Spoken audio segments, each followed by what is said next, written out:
Obrigado. Boa tarde, quase boa noite também. Primeiramente, gostaria de agradecer a presença da Ana e da Yara, que veio de outra cidade para estar aqui com a gente nessa tarde. Agradecer os pais dela também que estão aqui. Agradecer o Douglas, que também veio prestigiar a gente e ajudar a gente. E agradecer a todos aqui da casa, seja do Departamento de Administração, seja da UFA como um todo, por estar participando aqui com a gente dessa tarde, desse debate, dessa discussão. Essa foi uma iniciativa, tendo em vista trazer alguns temas a ser discutidos durante esse semestre. Só uma introdução rápida, serão 4 palestras. A primeira foi sobre teoria crítica, já aconteceu. Hoje uma discussão sobre feminismo, direito e democracia. Na semana que vem tem uma discussão sobre crime corporativo, especificamente a partir do caso Samarco, então já fica o convite também. E finalmente, em 27 de setembro, vai ter aqui no DAI também uma outra palestra sobre a questão de bens comuns a partir da perspectiva da OSCE. Então fica aqui o convite para quem não é do departamento participar com a gente aqui e trazer debates sobre temas que são relevantes no momento. A minha fala é muito rápida, eu gostaria de agradecer mesmo a participação de vocês, a presença de vocês, agradecer a Ana e a Yara por compartilhar conhecimentos, discussões e perspectivas de vida aqui com a gente nessa tarde. No livro, a Ana Paula ainda vai falar sobre o livro e tudo mais, mas no livro ela tem uma frase muito interessante, na verdade, um fragmento de frase. É sempre difícil falar da frase com a autora perto, mas enfim, esse fragmento que ela fala da experimentação da alteridade, e eu achei isso muito interessante, que ela continua falando que isso possibilita a abertura de novas possibilidades. Então eu acho que hoje é um debate para isso, é uma discussão para isso relevante, não só hoje, nesse momento que nós estamos passando, mas também historicamente importante e relevante de ser tratado. E acho que a universidade é um dos espaços onde a gente tem que estar aberto a essas discussões, a esses debates. Então, como eu falei, a minha fala é realmente muito breve, eu gostaria de agradecer e a gente, no final, vai abrir para a discussão, abrir para o debate. Muito obrigado. Antes da gente começar, eu queria chamar a Yara Mendes, do Parlamento Jovem do Nepomuceno, que vai fazer uma apresentação autoral para a gente.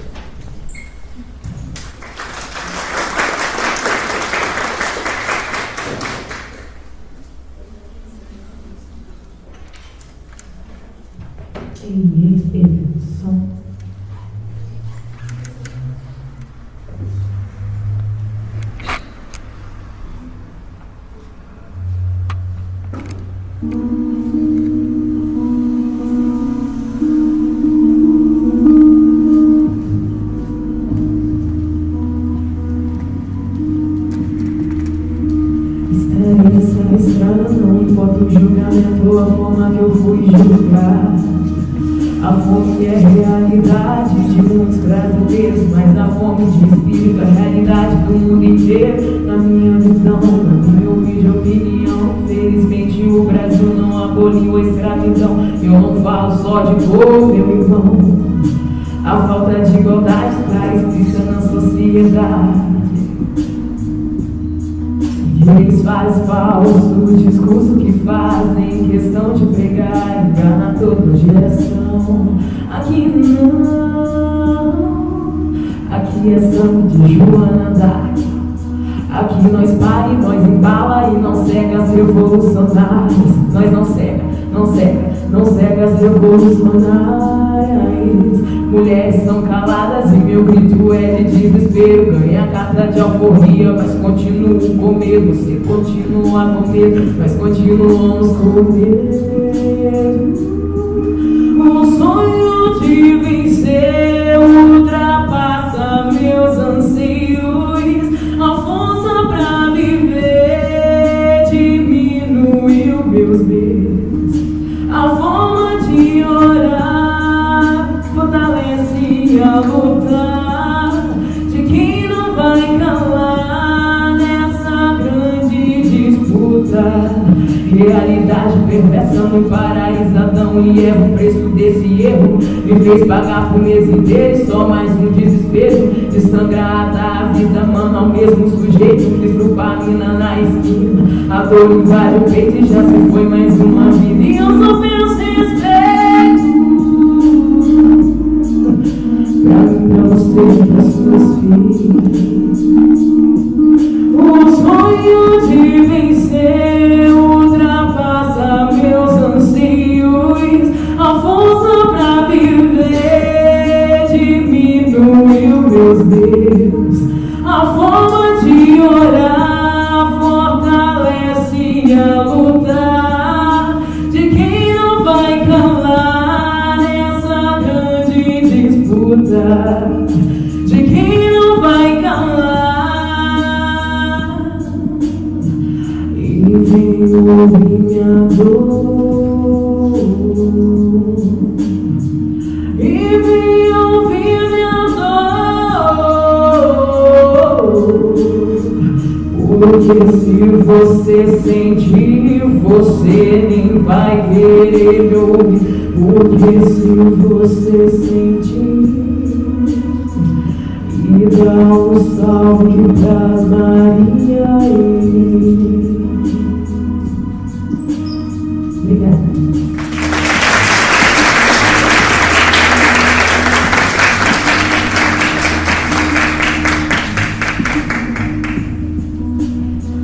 Muito obrigada pela participação. E agora a nossa palestrante, que é mestre em Direito pela Faculdade de Direito do Sul de Minas, pós-graduada em Filosofia do Direito pela Faculdade de Educação Regional Serrana, pós-graduada em Direito Público pela Universidade Cândido Mendes e graduada em Direito pela Faculdade de Direito de Varginha, é advogada, escritora, roteirista e pesquisadora. Membro integrante do Grupo de Pesquisa Margens do Direito, tem especial interesse acadêmico na área de Teoria do Direito e publicou nesse ano o livro As Tranças de Lilith, Feminismo, Direito e Democracia. Ana Paula Lemes de Souza.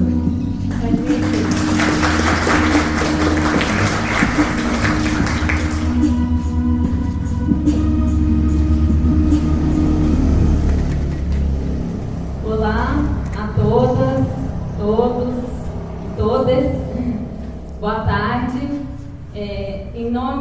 No meu nome, eu gostaria de agradecer o convite que foi feito pelo Valderi de Castro Alcântara, a quem eu agradeço, a todas as outras pessoas que estiveram envolvidas na realização desse evento.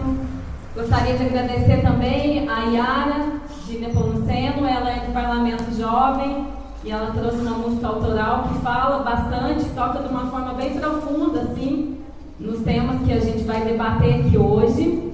E queria dizer que eu estou muito feliz de vir conversar com vocês sobre esse tema que me é tão caro. O desafio que se coloca na nossa frente, ele é bastante extenso. Nós vamos falar sobre 3 temas: feminismo, direito e democracia, os quais eu vou fazer algumas costuras, alguns cortes, e eu gostaria muito que esse evento aqui hoje fosse não apenas um monólogo, mas que fosse um diálogo. Então eu vou tentar trazer minha fala para que depois a gente possa ouvir vocês também. Se tiver alguma dúvida, alguma sugestão, vai ser muito bacana poder trocar isso com vocês. Antes de eu iniciar a respeito do tema que nos foi proposto, que é feminismo, direito e democracia, eu queria trazer um pouco da minha trajetória para que vocês compreendam o porquê que eu tenho trabalhado com esse tema.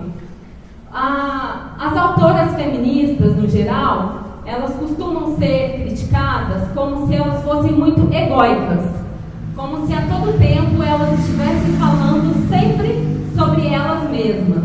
Eu não discordo totalmente dessa afirmação, até porque nós, por sermos mulheres e termos experimentado na pele toda essa situação de injustiça, isso nos facilita realmente a trazer esses corpos em tela que nunca foram considerados. Mas também eu gostaria de contrapor um argumento aqui, no caso do homem também, ele fala sobre ele mesmo. Acontece que o homem, ele é o representante do logos ocidental. Então, sempre que o homem fala sobre esse logos ocidental, do homem branco, né, ele está falando efetivamente sobre ele. Tem uma feminista que eu gosto muito, que chama Donna Haraway, do cyberfeminismo. Ela fala que nós estamos vivendo atualmente o colapso, o inevitável colapso do signo do homem, que esse signo do homem ele está falindo, né? E especialmente por causa de várias análises de várias feministas que têm denunciado toda a produção social como produto social radical, através daquilo que, por exemplo, a Isabelle Stengers, ela chama de tecnociência, né? Que é toda a produção científica a partir desse logos ocidental que está nesse inevitável colapso. Eu estudo uma feminista que chama Monique Wittig, e ela fala uma coisa assim que eu acho muito interessante. Ela fala que a mulher, ela é o único sexo, pegando um pouco do que Beauvoir disse, né, que a mulher ela seria o segundo sexo. A Monique ela discorda, ela fala que o único sexo existente é o da mulher, porque o homem ele já está no espaço da neutralidade. Então, ser mulher não é estar nem de um lado e nem de outro da fórmula. A mulher é justamente o traço diferencial que separa um lado do outro. Por isso, a mulher é o único sexo. Eu gosto muito de falar patriarcado. Tem gente que já abandonou esse uso, mas eu acho que é relevante a gente falar em patriarcado, porque mostra justamente todo esse sistema, essa estrutura que ela é social, afetiva, econômica, e que a gente pode medir nas grandes coisas, ou também nas coisas mais miúdas. Por exemplo, com o outro que te atravessa na rua, com o outro que você encontra no metrô, a gente percebe toda essa construção. A masculinidade perante o patriarcado é criado por supressão ou negação dessa feminilidade. E eu comecei a perceber, pelo menos quanto à minha trajetória, que o ser mulher era uma coisa que me era até um pouco fóbica, sabe? Me trazia até um certo terror. Eu acho que muitas mulheres trazem essa fobia de ser mulher justamente porque a feminilidade, a mulher, ela é um objeto que é criado pelo recalcamento. A Judith Butler, ela fala exatamente isso. A mulher, ela é criada a partir do recalcamento. Então, é uma forma com que você cria esse sujeito.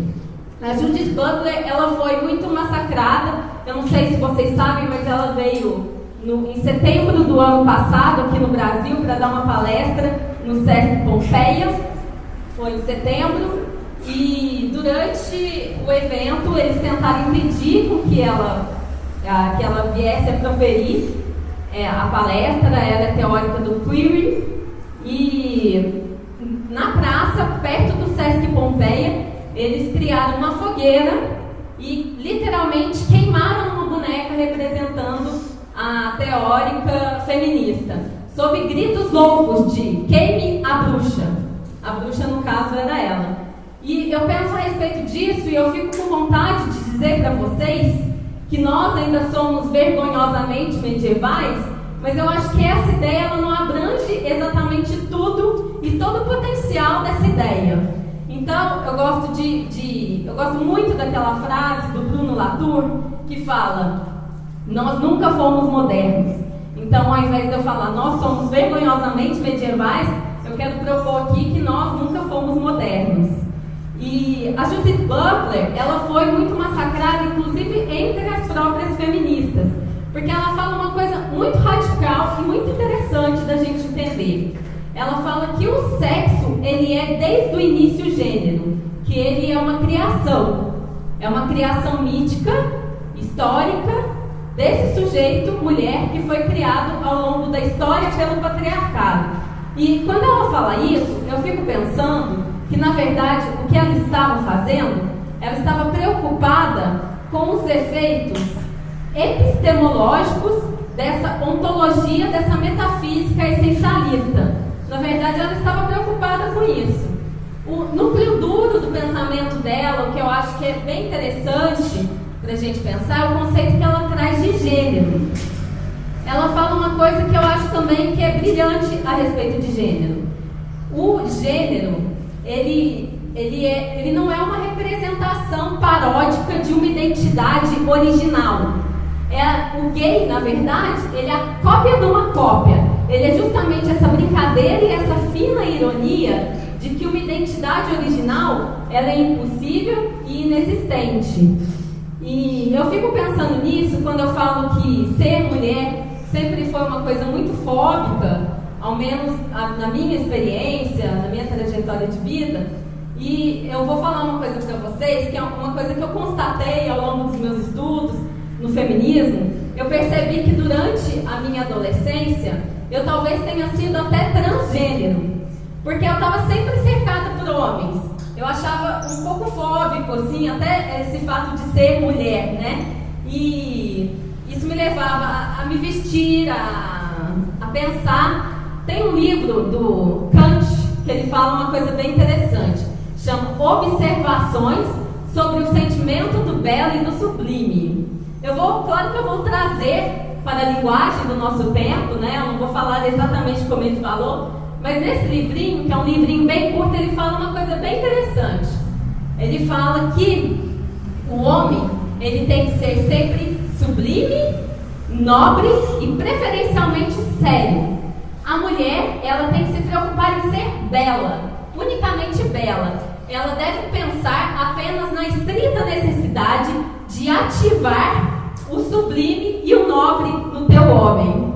E ela dá uma dica aqui, quem quer ser professor, ele dá uma dica muito engraçada. Ele fala que os homens professores, quando vão ensinar para suas belas alunas, eles têm que jogar algum tipo de charme apenas para causar-lhes sensações em decorrência do seu espírito de nobreza e de sublimidade. É profundo isso, né? E eu lendo esse livro, eu comecei a pensar, falei, gente, eu acho que eu era transgênero, porque eu estava sempre de ombros, se eu era bela, se eu deixava de ser bela, eu queria mais ser inteligente, altiva e nobre. E ele traz justamente esse conceito e a gente ainda replica isso meio que sem querer. A Elza Soares, achei muito legal tocando Elza aqui na hora que eu cheguei. Ela tem o último CD dela, a gente fala Elza Soares, Elza Soares é um novo Sócrates, tá, gente? Porque ela traz uns pensamentos bem interessantes. Ela tem um CD, o título do CD, ele traz uma fina ironia que é muito legal da gente pensar. Deus é mulher e negra. E ela tem uma música que chama Dentro de Cada Um, desse último CD, que fala justamente sobre isso que eu estou conversando com vocês. Do patriarcado construir a feminilidade por recalcamento e, consequentemente, a masculinidade por supressão ou negação. Ela fala assim: a mulher de dentro de casa cansou do seu texto. A mulher de dentro da jaula prendeu seu carrasco. A mulher de dentro de mim vai sair. A mulher de dentro de cada um. E eu comecei a perceber que essa fobia que eu tinha em relação ao ser mulher é justamente porque é criado por recalcamento e a mulher é aquilo que é suprimido e negado dentro de cada um, seja homem ou seja mulher, né? Porque ela é criada dentro de uma situação histórico-social específica e isso a gente sente os efeitos até hoje. E quando Elza Soares ela fala isso, é bem interessante, né, a gente pensar essa mulher de dentro de cada um que está presa. Essa mulher ela está saindo como se ela fosse um fantasma da história que vem para dizer alguma coisa para nós. E a gente tem que saber escutar e entender o que é isso, né? Aí a gente fica pensando assim, as pessoas podem vir a perguntar: por que é relevante falar em feminismo? Eu vou dar assim, eu vou me limitar a 4 exemplos aqui para a gente pensar e entender por que é relevante falar em patriarcado, em feminismo, só para fazer vocês refletirem mesmo a respeito dessas questões. Eu gosto de dar esse exemplo, é o primeiro que eu dou, porque ele é um exemplo estético, na verdade, que a gente replica e não consegue perceber que replica. Eu queria aqui que levantasse a mão para mim quem é homem e tem cabelo comprido.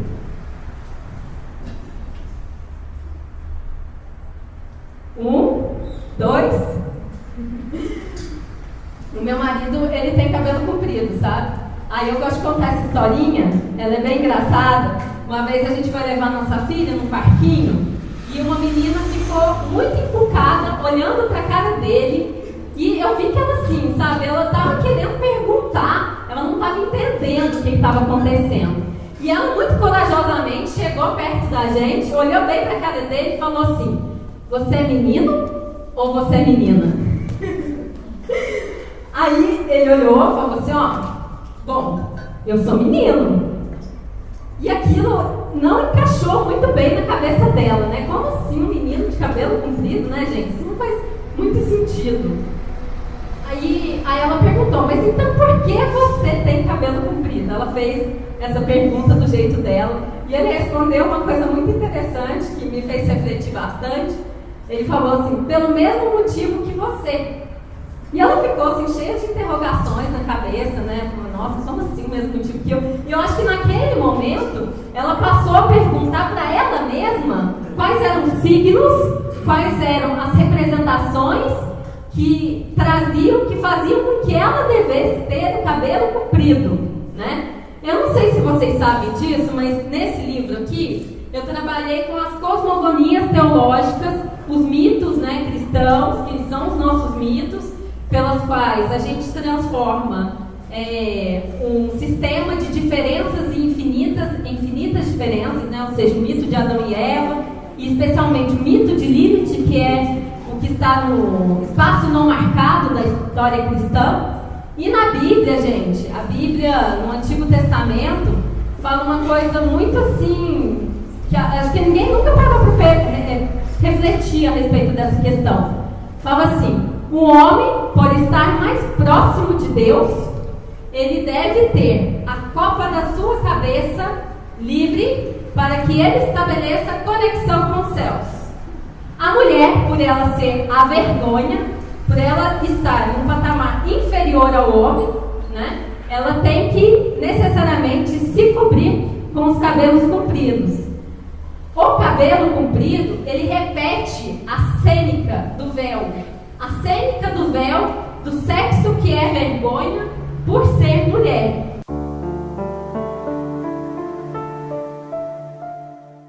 O nosso cabelo comprido, agora mulher de cabelo curto, são poucas também, né? Deixa eu ver, quem tem aí cabelo curto que é mulher? São, até que tem mais, mas nossa, quando eu vou assim no direito é muito difícil. É tudo aquilo certinho, assim, né? Nunca ninguém quebra aquelas regras. E, enfim. E a mulher, e a gente repete isso sem qualquer questionamento, né? É muito difícil a gente parar e tentar entender esse conceito, que é um conceito muito rico da Judith Butler, de que o gênero, na verdade, ele é performático, ele é uma performance social. Então, quem banca a identidade de gênero, na verdade, é a mulher.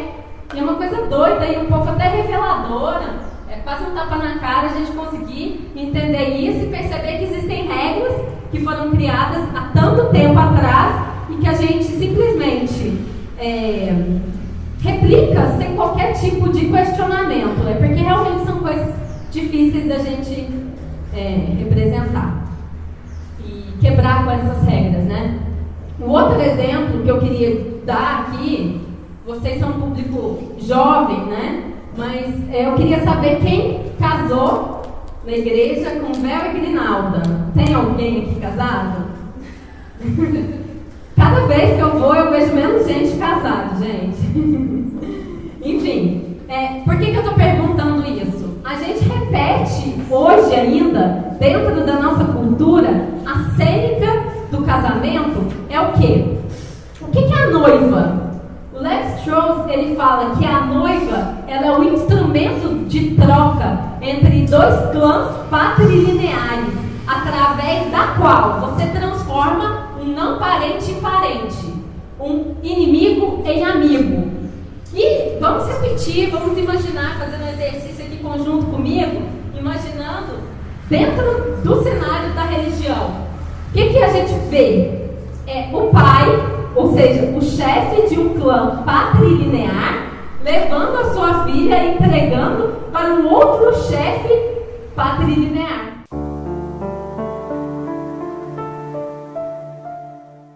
E eu vejo assim e falo, nossa, que coisa horrorosa, né, gente? A gente repete isso sem qualquer questionamento. E é uma cena muito explícita para a gente não perceber. Né? O que eu estou fazendo? Eu quero que vocês reflitam sobre coisas que a gente não pensou, né? Que são, às vezes, coisas banais e aparentemente simples, mas que dizem muito a respeito da forma como que a gente organiza a nossa existência, os nossos modos de vida, os nossos corpos, a forma como que a gente vivencia. Bom, Aristóteles, ele falou muito tempo atrás que o homem, quando o esperma dele estava fraco, quando o esperma fraquejava, vinha a mulher, que era um ser raso e fraco, né? Tinha até a questão da estética, tem um texto dele muito bizonho que fala sobre os seios femininos, o quanto que o corpo da mulher é feio e o corpo do homem, ele é másculo, é forte e era aquela significação do belo dentro da filosofia grega. E ele falou exatamente isso, né? Que quando o homem ele é de pouco caráter ou quando ele fraqueja, nasce a criatura mulher. Pode falar. O Bolsonaro falou isso, ele falou que ele teve 4 filhos homens e ele deu uma fraquejada nele mulher. Isso, exatamente. Só que eu não ia falar o nome da criatura, né, gente? Tá tipo Voldemort, né? Aquele que não se anuncia o nome, porque senão a gente fica dando ibope pra pessoa e eu não quero dar ibope. Mas é exatamente isso que eu queria provocar, né? Que o Voldemort, ele falou, fez essa afirmação e está liderando as nossas pesquisas aqui no Brasil. Então, é preciso, é muito necessário que a gente repense e reveja que realmente o patriarcado, ele existe e é muito forte. Ontem, eu não sei se vocês acompanharam também o que aconteceu, que era o exemplo que surgiu ontem, na verdade. Vou olhar o nome aqui da moça. Valéria dos Santos. Alguém viu esse caso em Duque de Caxias? É uma advogada negra. Ela estava ali tentando defender o direito dela ler a contestação perante a juíza. Ou juíza, não me recordo agora. E ela foi cerceada e ela começou a ser intimidada dentro do tribunal, né, pelas pessoas que estavam lá presentes. E uma extrema insensibilidade. Ela saiu, literalmente, para quem não assistiu e não acompanhou, ela saiu totalmente encarcerada da sala de audiência. Gente, isso é muito chocante. Ela assim no chão, sabe, com as algemas, uma coisa assim horrorosa, uma criminalização mesmo da raça e do gênero ali que aconteceu, uma violência não simbólica, uma violência muito explícita e que choca muita gente. Aí eu convido as pessoas a pensarem, né? Eu sou advogada, eu nunca ouvi falar de uma história de um advogado homem que tivesse passado por uma situação minimamente semelhante àquela, às vezes em situações em que os homens foram muito mais agressivos em termos de comportamento ali em audiência, que é uma coisa de deixar a mulher como histérica, né? Eles deixaram ela histérica ali naquele momento, como se ela fosse uma pessoa ruim, né? Porque as mulheres, elas foram outrificadas ao longo da nossa história. A mulher, ela se tornou a outra, né? Aquela que é o único sexo, porque ela não está nem de um lado e nem do outro. Ela é o traço diferencial que marca uma diferença e a outra. E isso é muito chocante, né? Assim, especialmente o direito é um espaço onde a gente vê tanta violência, né, de gênero.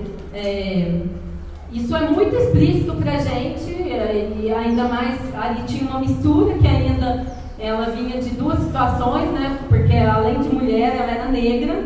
Então acho que a coisa pegou muito mais pesado ali naquele momento. E pensando a respeito dessas questões todas, eu costumo brincar que as feministas, elas são como Dorothy.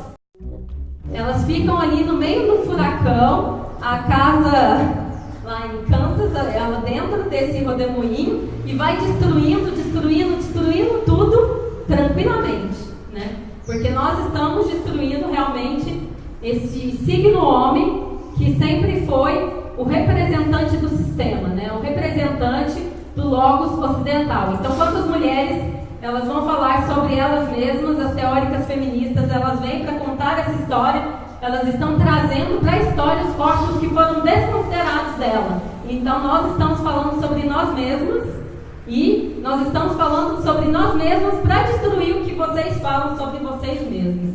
E porque a gente tem muitos exemplos, assim, né, de coisas que marcam, por exemplo, o John Lennon, ele tem uma frase que eu acho, assim, muito pesada, e ela diz muito a respeito dessa história das mulheres, né, que é "Women is the nigger of the world". A mulher é a escrava da história, né? E o Karl Marx, eu não sou da vertente de Frankfurt, vertente crítica, mas ele fala um negócio que eu acho também, assim, muito legal. A mulher é o proletário do proletário. E a gente pega também num sentido já, assim, oposto até, o Tomás de Aquino, por exemplo, ele fala que os escravos, eles são culturalmente inferiores, enquanto as mulheres são naturalmente inferiores, né? A mulher é sempre vítima dessa natureza, desse corpo e, consequentemente, também desse recalcamento. E essa é uma luta, gente, que eu acho que só o feminismo fez, né? Que é o direito das pessoas serem quem elas quiserem, o direito pelos corpos plásticos. É uma bandeira que eu acho que ninguém nunca levantou. Só que as mulheres, a gente tem aprendido nos últimos tempos que essa categoria de mulher, ela também é bastante problemática, e a gente tem aprendido isso a murros e pontapés e algumas vezes facadas também, né? Porque, então, se a gente pensava a respeito de quem era essa mulher ao longo da história, hoje a gente está passando por um momento também de desconstruir essa mulher, esse sujeito mulher, né, enquanto um produto também dessa produção sexual radical. E a gente tem que repensar, e é isso que eu vou propor para vocês aqui hoje, a gente repensar também essa categoria mulher. Bom, como eu falei, o nosso tema é feminismo, direito e democracia, e é um tema bastante extenso, né? E eu gostaria de começar pela última palavrinha ali, democracia. A democracia, como todos vocês sabem, ela tem matrizes gregas, certo? E a democracia, ela vem de demos, kraia, todo mundo deve saber isso, que seria o governo do povo. Só que o que era o povo para os gregos? Será que realmente esse era um governo de todos e para todos? Especialmente eu gostaria de concentrar nesse para todos, né? Quem que era o povo dentro dessa sociedade grega?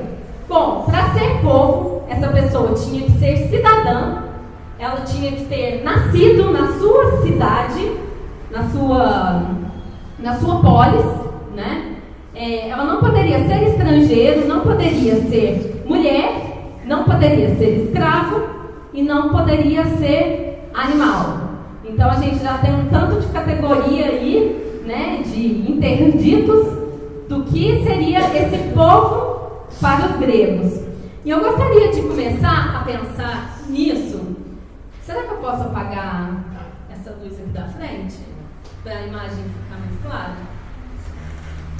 Só essa aqui? Pode ser assim. Tá, acho que já dá para ver, né? Bom, esse quadro, eu vou ampliar aqui para vocês verem melhor. Eu gostaria de começar a refletir com vocês a respeito do famoso simpósio de Platão.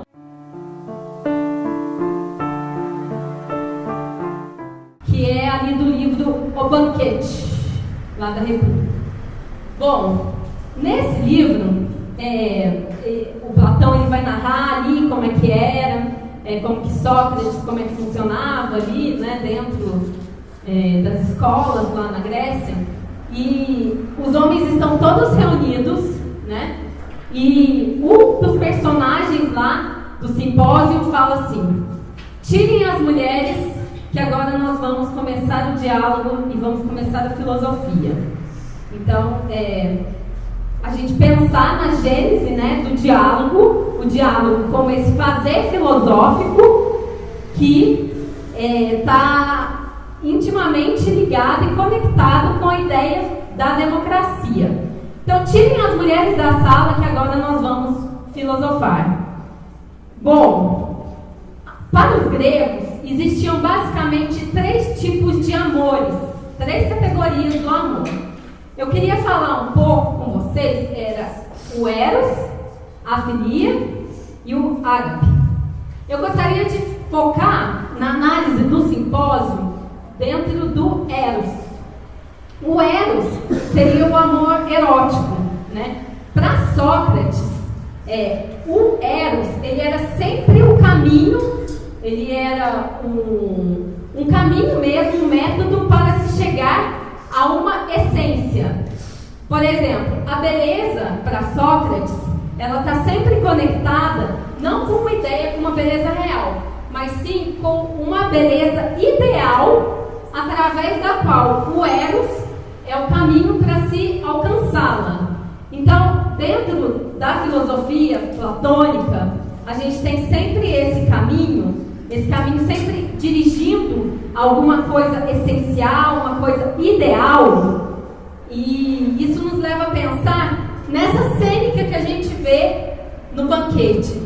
Imagine, saíram todas as mulheres, ficam só homens dentro desse local. A gente pode dizer que o amor platônico é um amor homossexual.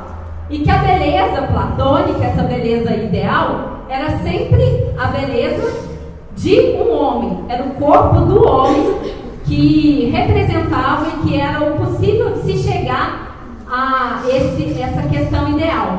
E o Eros, gente, como eu falei que o Eros ele é caminho e ele é método, ele também é um caminho, um método para se alcançar a verdade.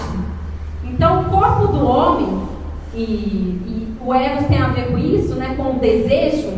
Filosofar, para Platão, é sempre desejar a filosofia, né? É sempre você almejar, você desejar ter esse Eros pela filosofia. E falando em filosofia, falando em diálogo, a gente tem que sempre pensar no diálogo também como esse capital que vai propiciar a vida na polis e, consequentemente, esses corpos que são excluídos dessa democracia. O Aristóteles, ele fala uma coisa muito interessante. Existem 2 figuras. É o zoon, logon, e o zoon, politikon.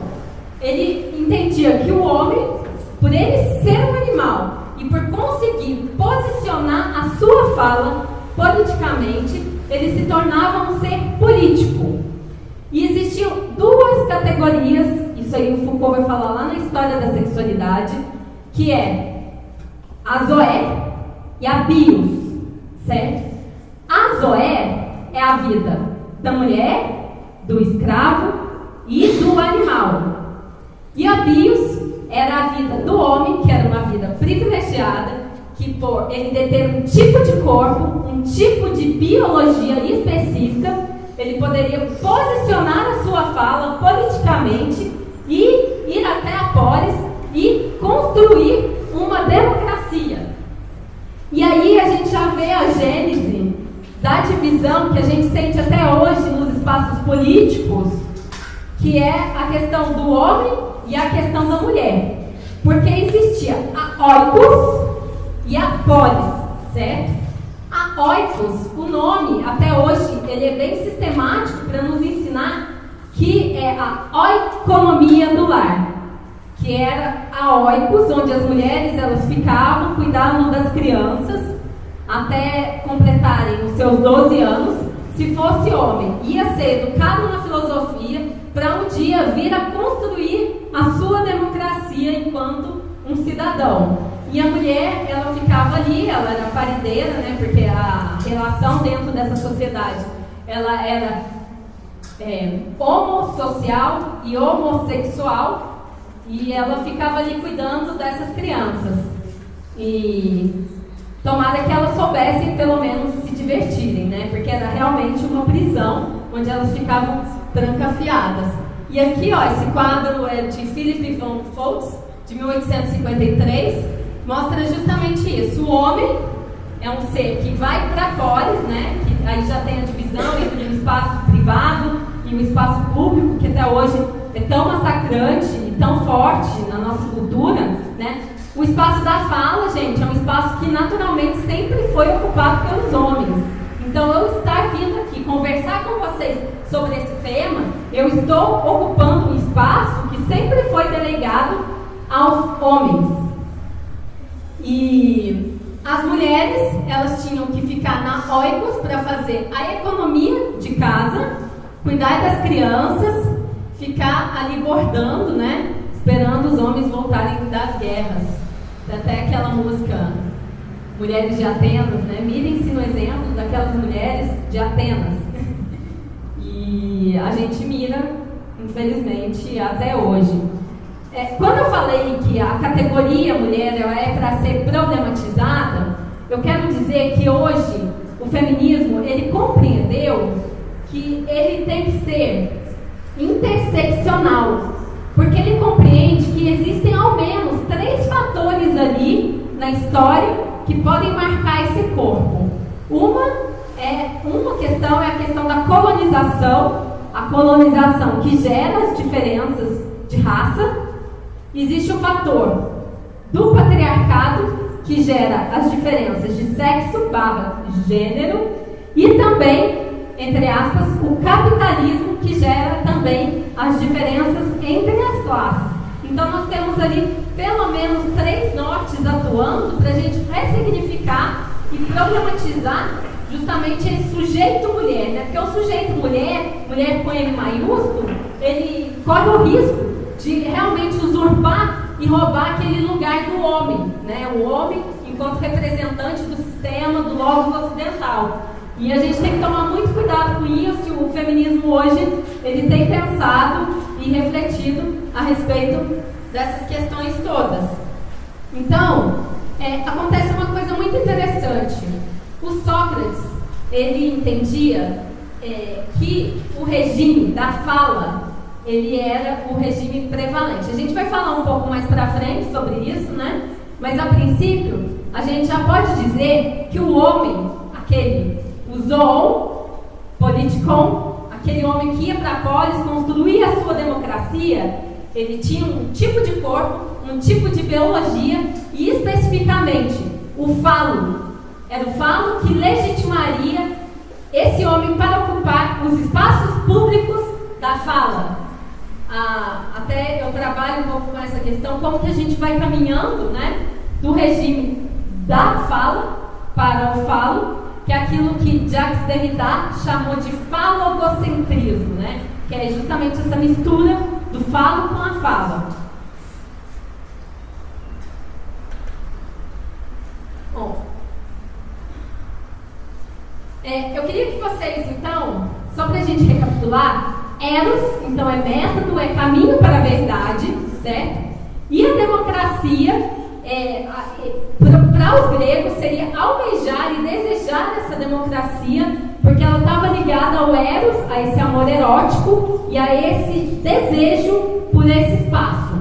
Então, eu queria que vocês ficassem com isso agora, segurando um pouco na cabeça, que eu vou contar uma outra historinha para vocês, que depois a gente vai retomar essa questão da democracia. Essa historinha, ela aparece no Fedro, também de Platão, e que o Derrida fez um trabalho muito interessante desconstruindo esse texto, chama Farmácia de Platão, que é muito interessante para a gente pensar nessa história. Bom, narra o Sócrates para um dos personagens que o rei do Egito, chamado Thamus, ele recebeu um dos seus súditos chamado Teuf. E esse súdito, ele chega até o seu soberano e o presenteia e fala que tem um fármaco era um remédio que iria curar a memória dos egípcios e que, portanto, iria salvá-los. E o Thamus, nesse momento, ele analisa, né, o presente que estava sendo entregado por Teuf. Qual era o presente do Teuf, gente? Era a escritura. A escritura, que é a linguagem escrita, certo? E o Thamus fala que não. Ele recusa o presente e fala: aquilo que você está me vendendo como um remédio, na verdade é um veneno. Ao invés de promover a memória, ele promove o esquecimento. O que acontece, gente? Para a gente analisar a história mesmo da comunicação, existem dois meios de comunicação. É o meio acústico, que foi o primeiro, e o meio óptico, certo? O meio acústico é onde tudo iniciou. Quando surge o meio óptico, ou seja, a escritura, ela aparece em cena, ela duplica a comunicação, mas obviamente sem duplicar os objetos reais que existiam no plano da realidade. E ela complexifica essa relação, né, da comunicação, porque quando você cria a escritura, especialmente com o advento da imprensa, o nosso sistema ele fica com mais dificuldade de esquecer acontecimentos, né? O Luhmann ele fala uma coisa bem interessante. O meio acústico ele promove acoplamentos flexíveis com o meio. O que é isso, gente? Se eu chego aqui e eu falo com vocês, se a gente não gravar, se não tiver um meio escrito, isso logo ele se dissipa. Mas a partir do momento que você tem uma escritura, que surge essa duplicação da comunicação através da escritura, ela promove acoplamentos que são rígidos, que duram mais. Então, quando surge a escritura, a gente surge também com a observação de segunda ordem, que é você observar como você observa você mesmo. É complexo, mas a gente já vai entender o que isso tem a ver com a questão da mulher, que foi a proposta da gente pensar aqui hoje. A escritura, quando ela ingressa no sistema comunicativo, ela é interpretada como uma segunda espécie da fala, do meio acústico, certo? E por isso, ela é considerada uma cópia barata, digamos assim, desse sistema de comunicação. Tanto que a filosofia na Grécia Antiga, com Sócrates, é justamente isso. É o recalcamento da escritura em detrimento dessa fala, né, que era através da qual poderia se construir a democracia.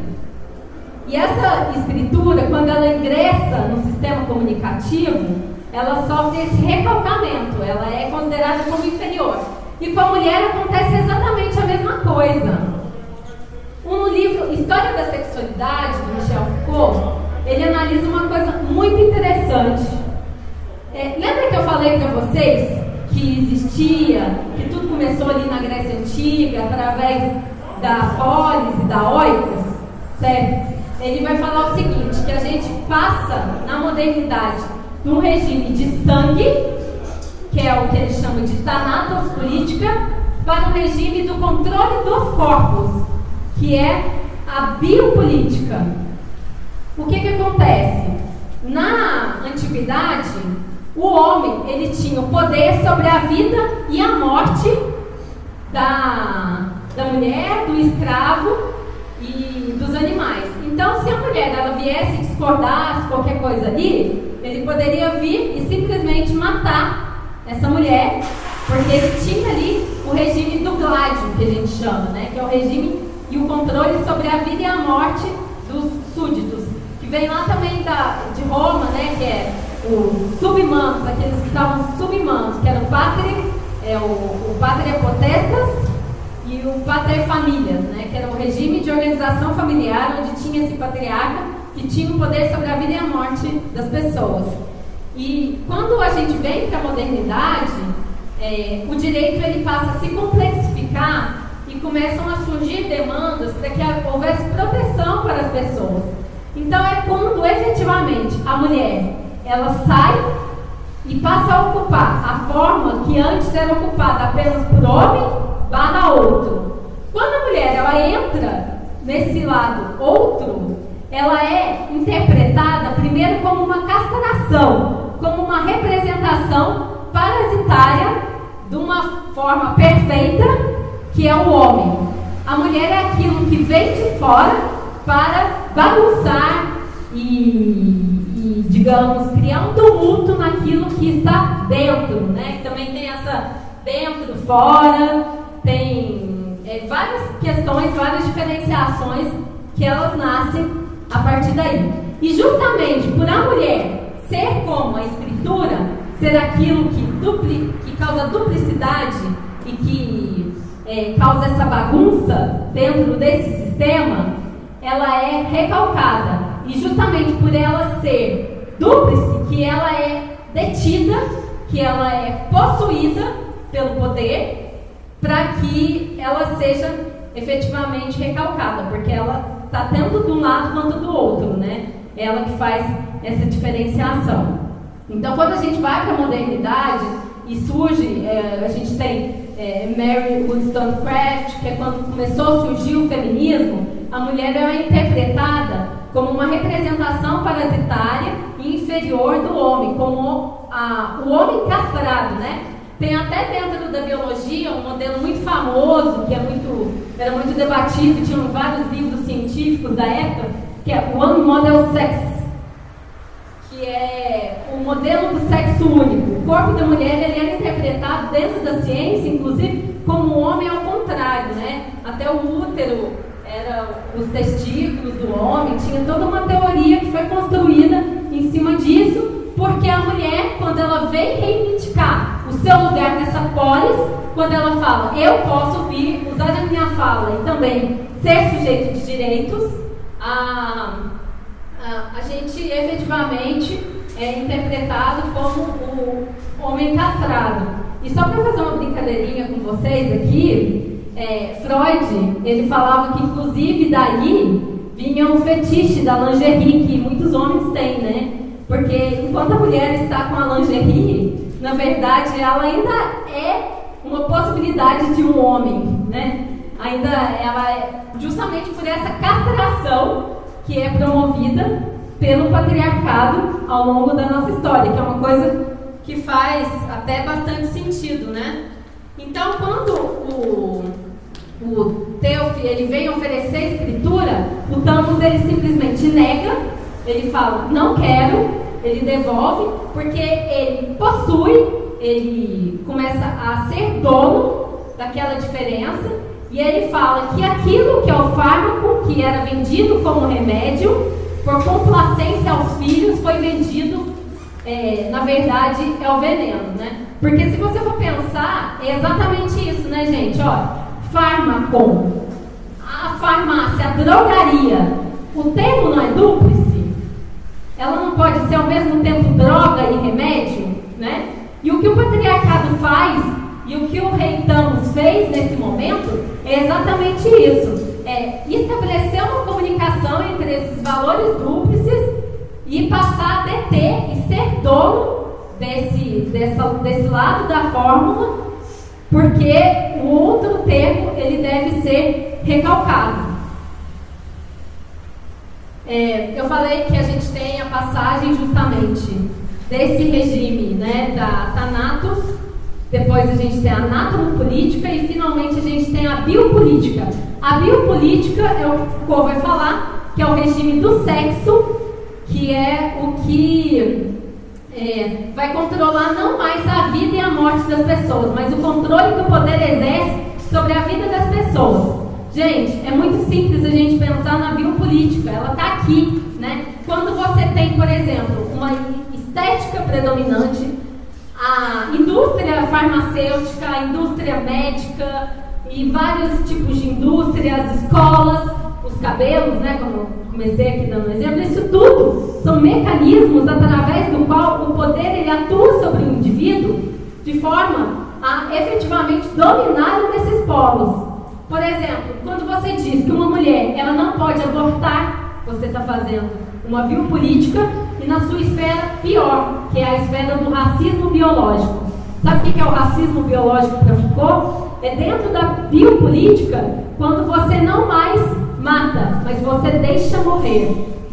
Você tem o controle sobre a vida daquelas pessoas e o controle daquilo que é você deixar morrer.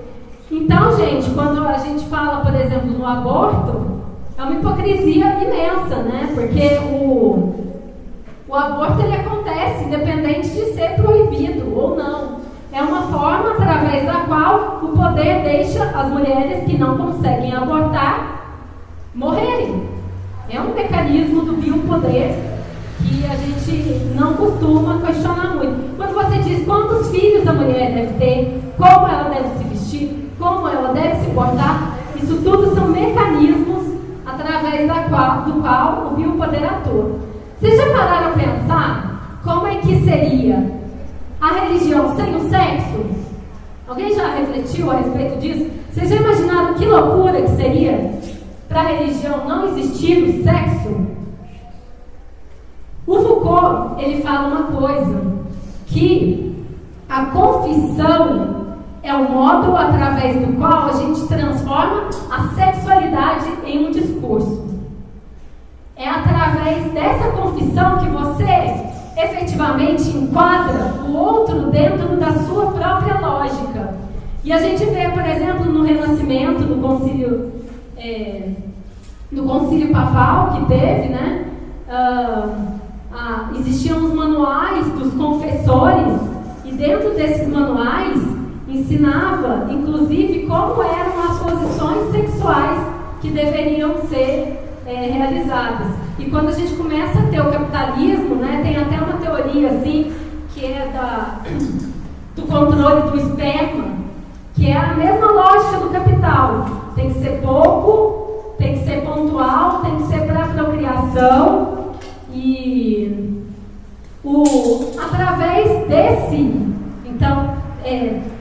através dessa confissão, a gente transforma a sexualidade num discurso. E sabe o que o Foucault vai falar? Que é bem interessante, gente?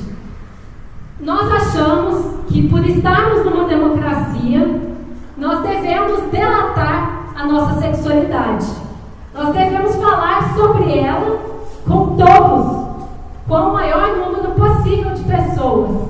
E ele falava uma coisa também, que as sexualidades, elas são tão plurais quanto são os números dos indivíduos. Que a sexualidade ela é tão plural e tão múltipla que ela não pode ser detida assim dentro dessa lógica. E qual que é a pergunta que a gente faz quando uma mulher está grávida? É menino ou é menina? Como se a gente trouxesse todo um arcabouço ontológico que significasse a vida daquela pessoa. Então, gente, quando a gente passa para a biopolítica, o sexo, ele se torna a grande verdade. Ele se torna a verdade, o caminho e o método, né? E a gente acha que a gente sair falando aos quatro cantos é justamente a forma pela qual a gente consegue. A gente está sendo democrático, mas o Foucault vai falar, não, gente. Vocês estão enquadrados dentro dessa lógica da biopolítica. E é justamente por estarem dentro dessa lógica que quanto mais se fala sobre o sexo, quanto mais ele se torna aberto, ele se torna o grande e inquebrável segredo da humanidade. Tem um livro que do Legoff, chama Eva e os Padres. Aqui tem alguma praça que as meninas costumam ir, os meninos? Como é que chama a praça? É uma pracinha. Ele conta, na época da Inquisição, uma coisa isso aconteceu agora. Imagina, você está indo lá, passeando na pracinha, aí um homem vai e se encanta por aquela mulher. Ele fica apaixonado por aquela mulher. Ele não chega nem a abusar, não, sabe? Ele chega lá e fala assim, aí, você quer ficar comigo? Você tá afim? Vamos dar uns beijos? E ela fala, não tô afim, não quero. Bom, o que acontece nessa historinha de Eva e os padres? Ela vai para a fogueira, para a Inquisição, porque acreditava-se naquela época que a mulher que provocasse um desejo dentro de um determinado homem, ela era uma bruxa, e por ela ser uma bruxa e ter provocado aquele desejo, ela tinha que ser queimada. Então ela era a culpada, né? E nós continuamos queimando várias bruxas, né, nessas fogueiras simbólicas, e às vezes até de forma mais explícita, como foi no ano passado com a Judith Butler, porque a gente vive sob uma cultura de estupro. Quando você pergunta para uma mulher como ela estava vestida, você está fazendo a mesma coisa que o Legoff faz nesse livro, né, que é culpabilizar a vítima. Você está dizendo que aquela vítima, ela é culpada e que, portanto, ela deve ser queimada. E essa cultura do estupro, ela é extremamente forte dentro da nossa cultura. Isso aí também a filósofa Hipátia, né, que todas aquelas mulheres que pensam, aquelas mulheres que na época da Inquisição abortavam, pensavam diferente, elas eram queimadas. E até hoje a gente continua queimando essas mulheres que pensam diferente.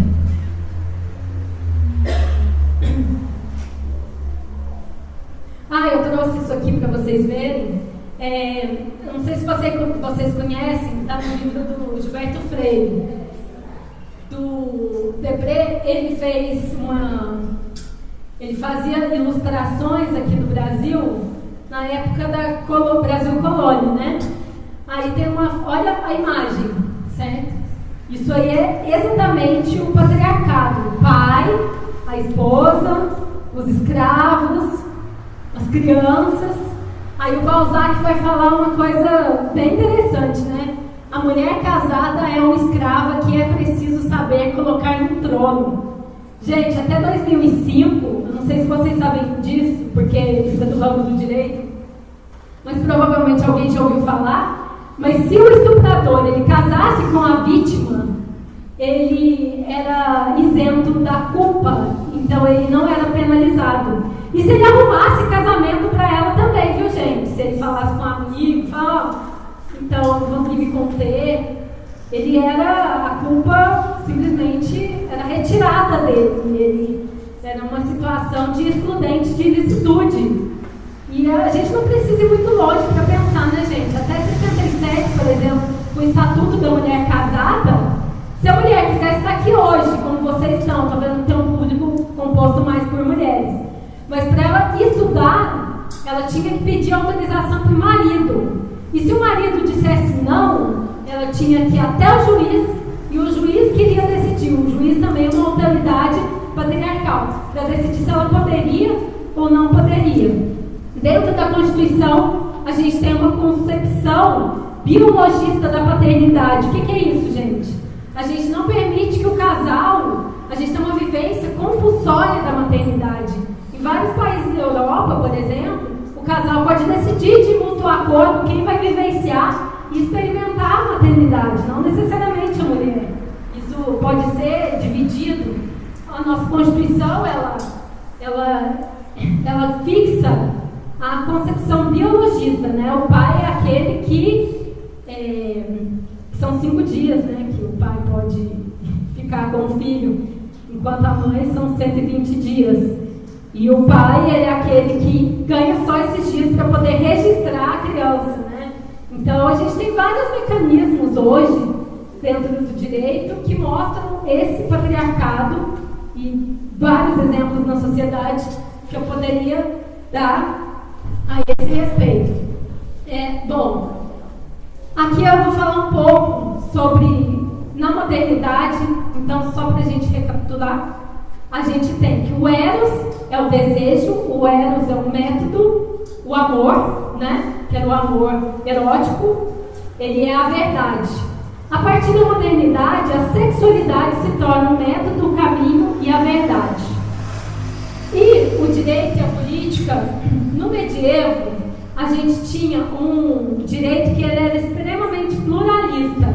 A gente tinha o direito dos plebeus, o direito das cidades, o direito eclesiástico, ele era múltiplo, ele era plural. Quando a gente... Pode falar.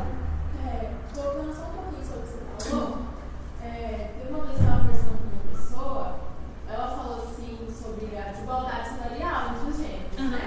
Falou assim que a mulher tem que ganhar menos mesmo porque ela engravida e fica uns dias em casa, porque ele não ia pagar esses dias que ela ficasse em casa, certo? Sim. Eu falei assim, eu acho que deveria, nas ciências fala que o homem, a criança precisa do pai durante 3 meses.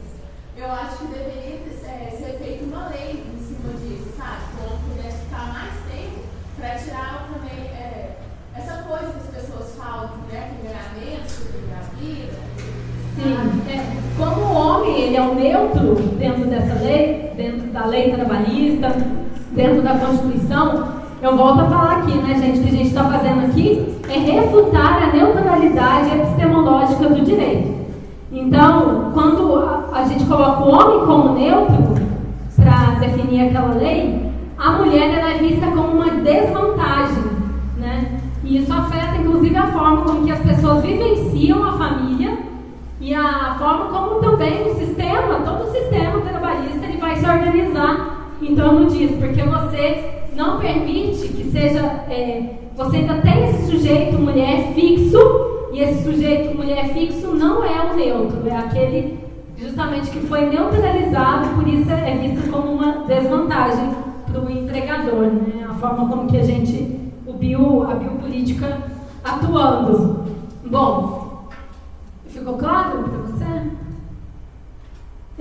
Então, o direito à política, eu falei que o direito dentro do medievo, ele estava espalhado, a gente tinha como regra a pluralidade jurídica, pluralidade de fontes. E quando a gente começa a surgir esse Estado soberano, né, que é o Estado, as cidades, esse controle monetário mesmo, que é essa violência pura, a política ela precisava de um instrumento através do qual ela pudesse legitimar o seu poder. Então, ele vai buscar uma legitimação através de uma unidade com o direito, que é quando começam a surgir as grandes codificações napoleônicas, né? Que é esse poder do soberano para legitimar isso. Bom, existe o Estado de Direito. O Estado do Direito é quando começa a se questionar a esfera das liberdades individuais. A esfera das liberdades individuais que efetivamente eram praticadas contra os indivíduos pelo soberano, né, que é as proteções desses direitos que estão no patamar da liberdade individual. Só que ainda a gente tem um paradoxo, né, porque dentro do Estado do Direito, o direito ele se utiliza da política para vincular suas decisões e a política ela se utiliza do direito para se legitimar. A gente ainda tem um paradoxo que é justamente a legitimação unitária, a legitimação comum que existe entre o direito e a política. E a partir daí que surge a ideia do Estado Democrático de Direito, que é você criar a Constituição como esse terceiro elemento, a partir do qual você pode, por meio dessa criação, né, desse idealismo, legitimar tanto a política quanto o direito a partir desse elemento de fora. E o que é? O Estado Democrático de Direito, certo? Aí a gente já tem uma separação, ao menos assim, que a gente está vivenciando também uma mistura atualmente, né, gente? Mas para a gente pensar. E o que acontece? Quando a mulher ela entra na modernidade, eu gostaria de provocar o movimento feminista ao seguinte: os sistemas eles já não utilizam mais as diferenças entre homem e mulher como estruturantes. Existe um uso da oposição hierárquica entre homem e mulher através desses sistemas, tanto da política quanto do direito. Então, o movimento feminista, quando ele surge aí, ele tem que denunciar o uso da oposição hierárquica por sistemas que há muito já deveriam ter abandonado esse tipo de distinção, né? Quando o direito, por exemplo, ao ele ser aplicado, ele não utiliza o seu código de lícito ou ilícito, mas homem e mulher. Quando a política ela cria como critério de diferenciação exatamente isso, né? Ao invés dela se utilizar do seu código, que é aliados e oposição, ela se utiliza da diferenciação homem e mulher. Porque eu também queria problematizar com vocês a questão da igualdade, né? A igualdade ela pressupõe identidade. E isso é bem problemático frente a essa polifonia de vozes que surge a partir da modernidade. Se a gente cruzar, por exemplo, o feminismo é um movimento que tem como programa a igualdade. Mas se você fizer o cruzamento dessa igualdade, que é o seu programa, com o seu código, que é uma diferença, a gente encontra um paradoxo. Então, os movimentos sociais, eles estão aqui para acusar o uso da oposição hierárquica em sistemas que há muito deveriam ter abandonado essas diferenciações. Bom, eu gosto de pensar na imagem do feminismo como um florescer. Enquanto o patriarcado ele é como se fosse uma engrenagem, o feminismo é justamente aquilo que resiste. São histórias de resistências de corpos que não aceitam ser fixados. E a gente retomar e repensar, inclusive, a humanidade que existe dentro das leis, dentro da nossa sociedade. Problematizar, inclusive, isso, né? Essa ideia desse humanismo. Eu estudo um filósofo da arte que chama Arthur Danto. E ele fala uma coisa bem legal. Ele fala assim: toda obra de arte nos faz refletir sobre o que é arte. E todo feminismo, então, ele pode nos fazer a refletir sobre o próprio feminismo. O feminismo, ele não é um conceito pronto, um conceito fechado. Ele é devir. Por isso que eu digo que são feminismos e não feminismo. Porque o feminismo, quando ele se acredita detentor dessa verdade, ele simplesmente substitui esse espaço que é ocupado pelo homem, o que, do meu ponto de vista, é algo bastante problemático. Só para eu encerrar, eu vou voltar a falar do amor. Tem um livro muito legal do Alain Badiou que fala Elogio ao Amor. E nesse livro, a gente pensar no amor na contemporaneidade, né, gente, que a gente falou lá na Grécia Antiga, ele vai falar que amor e política são procedimentos de verdade. Um procedimento é um procedimento público e o amor seria o procedimento privado. E que dentro desses procedimentos de verdade existe o impasse da formalização. Enquanto no amor a gente tem o impasse da formalização através da família, a família que vai ser justamente esse impasse.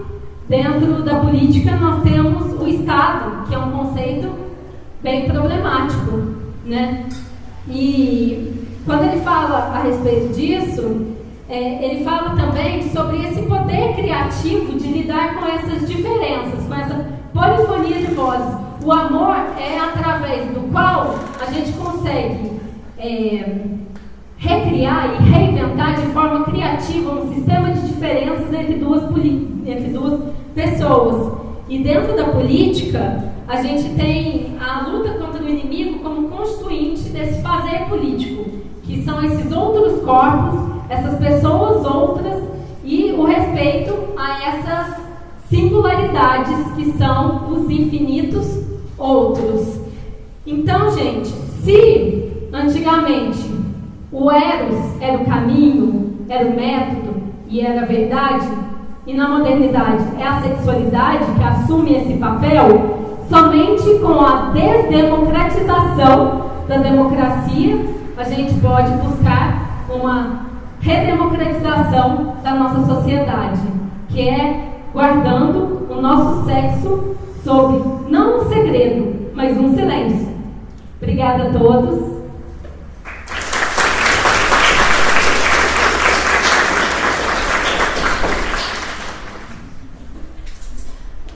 Agora a gente vai abrir para perguntas, se alguém tiver. Levantar a mãozinha. Esse final eu só não ficou muito claro para mim essa ideia de guardar o sexo no silêncio. Seria algo tipo não levar em conta ou do tipo porque eu realmente acredito que quando você expõe não a sexualidade da pessoa, mas você deixa claro o que acontece com os corpos ou com as sabe, assim, tipo, explicações e conhecimento liberta, sabe? E aí eu não entendi, só a sua posição. Sim, sério. Isso tem a ver com aquilo que eu falei a respeito da história da sexualidade do Foucault. Ele fala que na modernidade, uma confissão que ela era privada, que era para um confessor, que é justamente isso que eu falei, né? Confissão, você enquadrar o outro, quando o sujeito que fala é o sujeito que é o destinatário da fala. Ele é o destinatário dele mesmo. É você enquadrar esse outro dentro da sua lógica. Então, quando a gente sai do regime do sangue e passa para o regime do sexo, a gente acha que deve sair delatando e confessando a nossa sexualidade para todos. E esse é o mecanismo onde, através do qual a gente cristaliza o sexo enquanto uma verdade. Então, é um chamado para, quando eu falo em silêncio, no livro eu vou trabalhar bastante com isso, eu falo da gente mudar a política do segredo para uma política do silêncio. Inclusive, dentro da lei, eu dou alguns exemplos. Só para a gente pensar aqui, por exemplo, a Lei Maria da Penha, certo? E eu falo também de Derrida, né? Você teria que gastar mais tempo para falar a respeito disso, mas quando você tem, por exemplo, uma diferenciação agressor-agredido, você não cristaliza sob a ótica de um segredo que é confessado perante todos e para todos, que a mulher ela é sempre mulher, naturalmente mulher, como vem o discurso dessa ontologia, desse dogmatismo metafísico. A partir do momento que você cria uma diferenciação contingencial, né, que você permita com que o direito e que a política ela se banhe dessa relação, por exemplo, com a arte. A arte é produção de contingência. Você não cristaliza mais isso. Você não está dizendo que ser mulher é o grande segredo da vida. Agora está muito na moda, né, gente? A festinha da revelação. Quem já viu isso? Assim, quando a pessoa está grávida, até a festinha da revelação. É a grande revelação da vida, é você falar qual é seu sexo.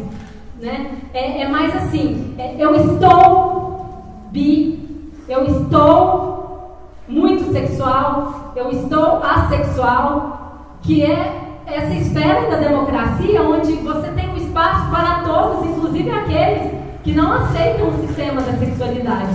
É um pouco isso, não é que você não pode chegar e contar para as pessoas, mas a biopolítica ela atua através disso, da cristalização de verdades. A verdade enquanto eros, enquanto método, enquanto a sexualidade. Pode falar. Se um homem chegar e falar que ele se identifica como mulher, ele tem direitos da Lei Maria da Penha? Então, a gente tem alguns julgados onde, se realmente você demonstrar que ali você está numa situação de hipossuficiência, um casal trans, por exemplo, ele pode ser beneficiado da Lei Maria da Penha. Mas o que eu proponho é uma coisa bem radical mesmo, sabe? Porque, só para vocês entenderem um pouco essa parte, tem uma feminista que eu gosto bastante, ela nossa, fugiu o nome dela. Enfim, ela falava, ela era uma anarquista e ela estava dançando e um companheiro lá do movimento movimento político do qual ela fazia parte, falou assim para ela: os seus movimentos não são apropriados para a revolução e para aquilo que você discursivamente se coloca. Aí ela fala: se eu não posso dançar, então eu não quero fazer parte, tomar parte da sua revolução. E existem dois movimentos que têm que ser feitos, isso a um nível epistemológico, né, que a gente está pensando, que é a inversão, certo? Quando você vai inverter esse valor, e depois a desconstrução. Então, por exemplo, se a gente está, a Lei Maria da Penha, ela está cristalizando de uma forma muito clara ser mulher e ser homem, num segundo momento é a gente repensar essa cristalização, que é realmente provocar uma diferenciação que seja mais sensível à historicidade dos corpos. Que, por exemplo, o agressor agredido ou qualquer outro tipo de coisa que não feche e cristalize dentro da lei isso, mas que promova aberturas e pluralidades dentro daquilo que se fixa através do poder.